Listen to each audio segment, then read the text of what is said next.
After over 100 requests for an update or a part 2 to my first installment of budget airsoft guns and over 1.2 million views, I think I'm ready to dish out a few more great budget replicas to give as many inspiring airsofters a better chance at getting a replica that fits them with a budget of only $200. $200 may seem like a lot of money to spend on airsoft since a lot of the stuff you see on Amazon is so cheap. What many people don't know is that they're looking at some of the worst replicas that can possibly be had. I get several comments of how people have found something that costs $400 plus for $80 on Amazon, and that is the same thing as this. Long story cut short, that's exactly how people get scammed. So thanks to hundreds of comments, here's a list of 15 more airsoft guns for under $200 for beginners. Starting off, I'd like to recommend that you first visit your local fields and arenas before you start looking around for gear or your first replicas.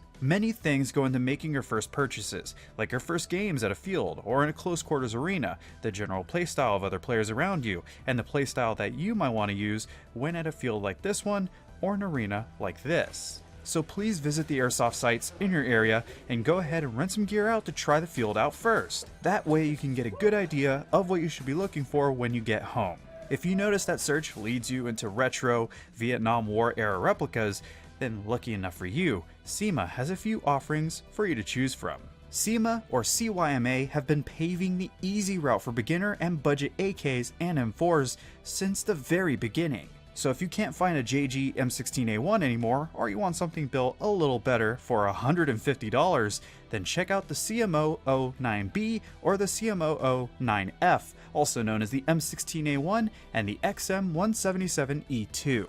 Both of these options will fit in great at any skirmish game, especially for the fact that they're a part of the most supported platform in the game, the M4. That means you'll have access to more aftermarket upgrades, both internally and externally. You'll have dozens of team members with the same magazines, just in case you need to borrow one in a pinch, and that means if you ever need it to be worked on, a tech should be able to help you out quickly. I can go on and on of how the M4 is the best beginner platform, but when talking about these two contenders, it's obvious you'll be at a small disadvantage due to the lack of rail space to mount any attachments on. These aren't exactly the kind of replicas that you deck out with attachments anyway, so let's just say you want to make something a little bit more personal. You want something that you can make fit just you. Then let me introduce two more replicas, this time from Elite Force. The CQB and CQC competitions both come with two-tone looks, M-LOK rails, easy access stocks for quick battery swaps, and they both have the same gearbox that can be found in the Amoeba M4s from Ares, which means they can be programmed for different fire selections, just in case if you don't like the more traditional, safe, semi and full auto setup. These are light, compact, and even loud AEGs thanks to the sound amplifier on the CQC model that should be ready for any American CQB arena right out of the box. And if you want to swap out the rails or add on a suppressor or a sight or anything else, then these will suit you a whole lot better than the CYMA M16 or XM177 that I showed off earlier. Then to finish off this segment, I wanted to show off the Classic Army PXG9 and the G&G Armament CM16 AAP-09. Both of these take everything that I've preached about the M4 platform and shifts it around for the sake of uniqueness. Over the past couple years, pistol caliber carbines, or PCCs, have become the meta for close quarters games, and the G&G AAP-09 really began it all. Once this thing released, it became an overnight legend, and a few companies soon released their own versions to cash in on the popularity. I even used to have my own custom Classic Army X9, but this is a little over our budget. Even the AAP-09 can be a little over our budget, so that's why I added in the PXG9 by Classic Army. The polymer build saves on expenses that can be used to buy more mid-cap magazines of varying colors, or so you can, just buy a drum mag so you can just load that thing up and play the entire game with one magazine. Be aware that battery space is a little bit limited with either of these choices, so go for a small LiPo battery if these must be in your collection. You'll enjoy the triggers on these for sure, especially on the AAP-09, and with all the custom builds out there, you should get some inspiration to make yours special. Alright, I've given you 6 options already to help you make your first steps in airsoft, but what about pistols and shotguns? The most common to see replicas in CQB.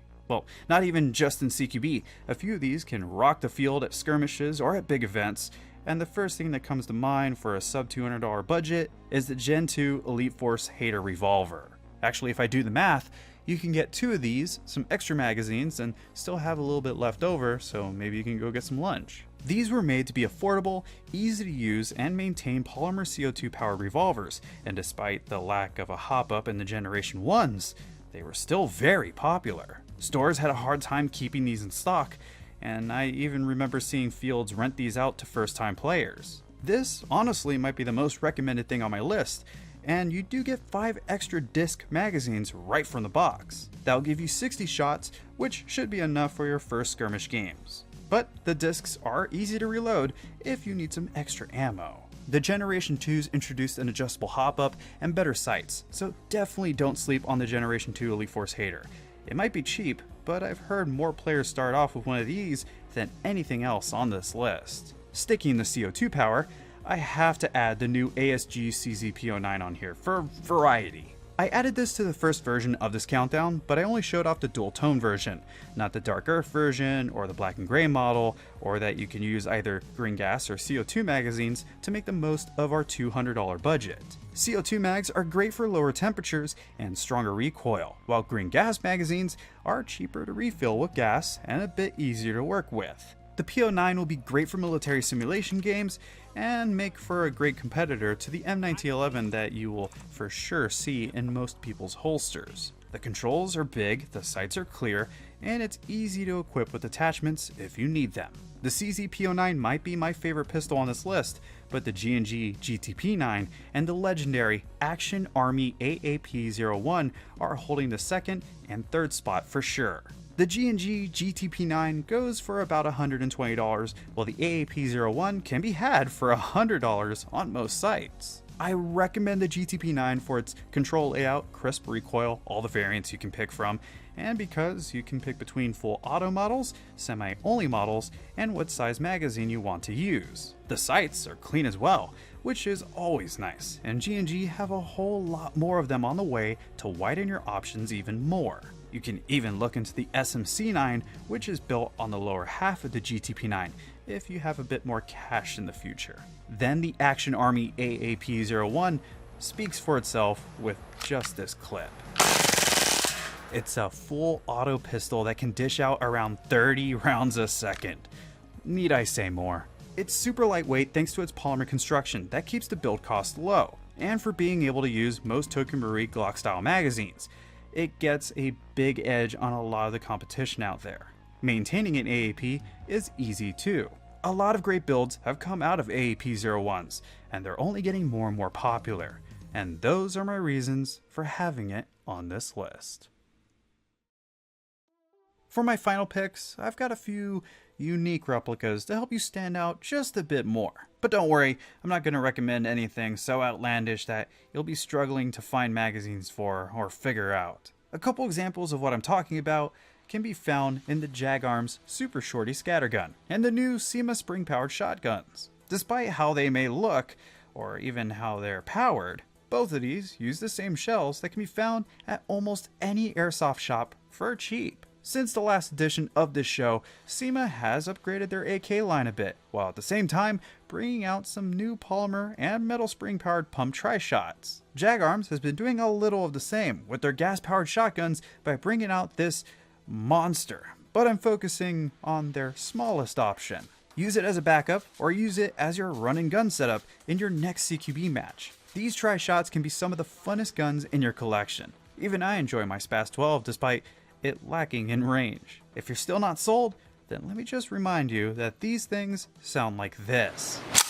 But let's say you're not into shotguns. Okay, I get that. 3 to 6 BBs going down range with a single pull of the trigger just isn't doing it for you. Then how about a P90? The Cybergun P90 had to be one of the most recommended replicas in part 1, and I have to agree with a lot of the testaments from the players who recommended them.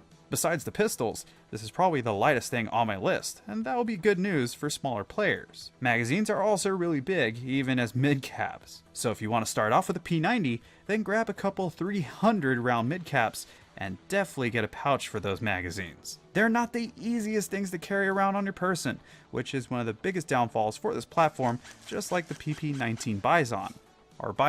I probably don't need to mention this again, but the P90 can also make for a great build platform if you get creative. They already have a sci-fi mystic around them, so it wouldn't be too hard to make it look even better. Or if you want to build up a P90 to look like it came out of Call of Duty 4, then go for it. You'll get some respect from me for doing that, because that's how I'd hook mine up if I had one.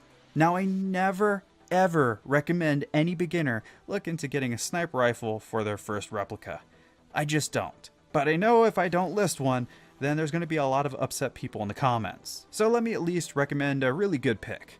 Meet the Generation 2 Ares Striker. I've already touched on how the JG Bar 10 and Marui VSR 10 are the very best picks for bolt action snipers for how enormous the support for those rifles is. Well, we'll just call this the third or the fourth best bolt action you can get. The Silverback SRS is really up there with its reputation, so that's why I say third or fourth. Nonetheless, the Striker series has had hundreds of videos done by now saying just how great they are for customization and for their performance as a stock sniper. I even have several friends who own them.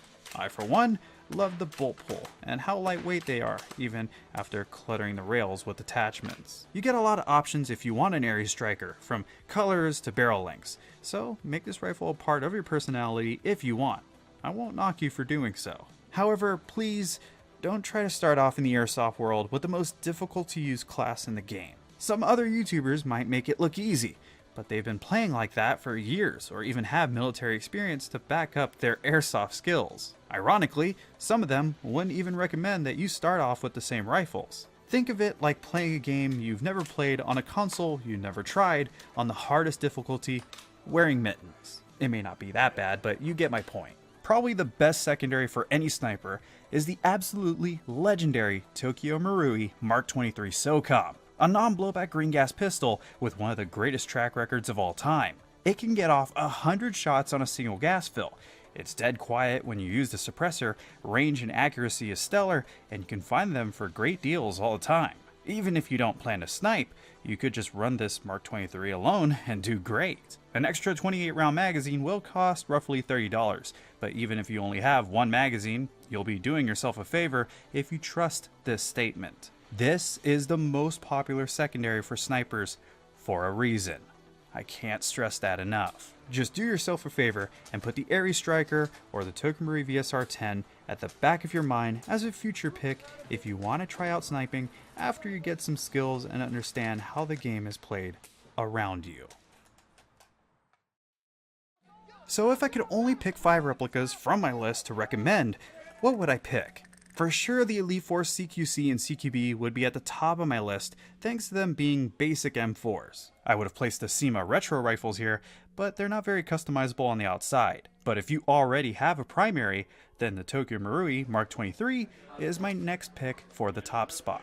Next, I'd put the Generation 2 Hater Revolver on the list for all the extra magazines you get from the box. The new improved sights and the added adjustable hop-up and the 100 rounds you get out of each CO2 bulb sweetens the deal. Then I'll add the new CYMA shotguns for how simple they are. You really can't screw them up unless you're a caveman. Shells are really cheap too, and widely available, so there's a couple other reasons too. Then I'll add the ARP9 at number 4 for its legendary CQB performance and customization.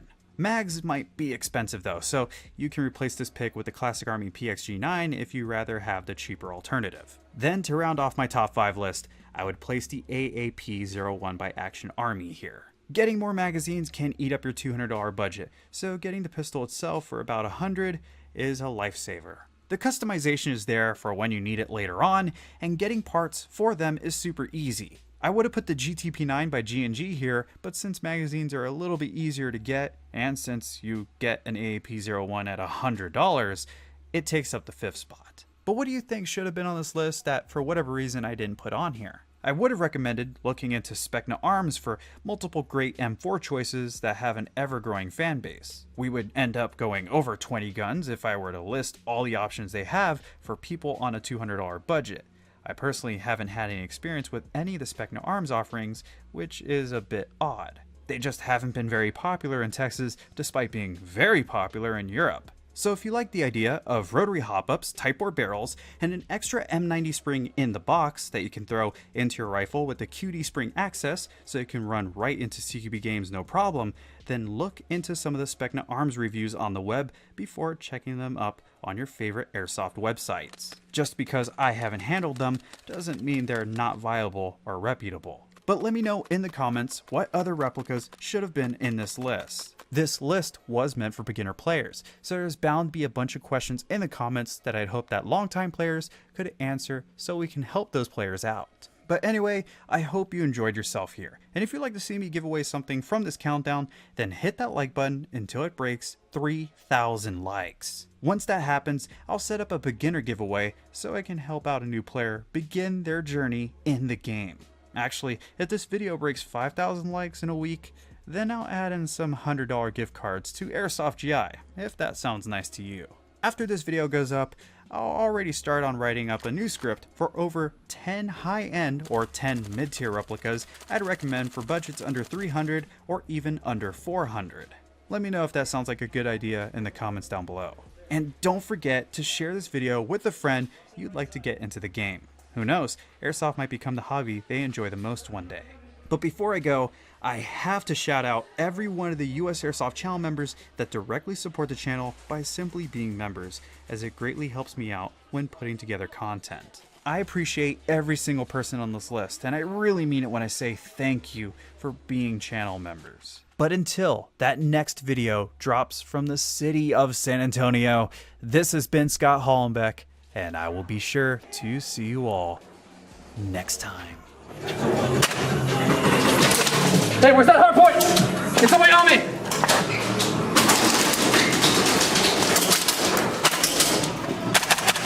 Sorry, bro. But that was his hard point.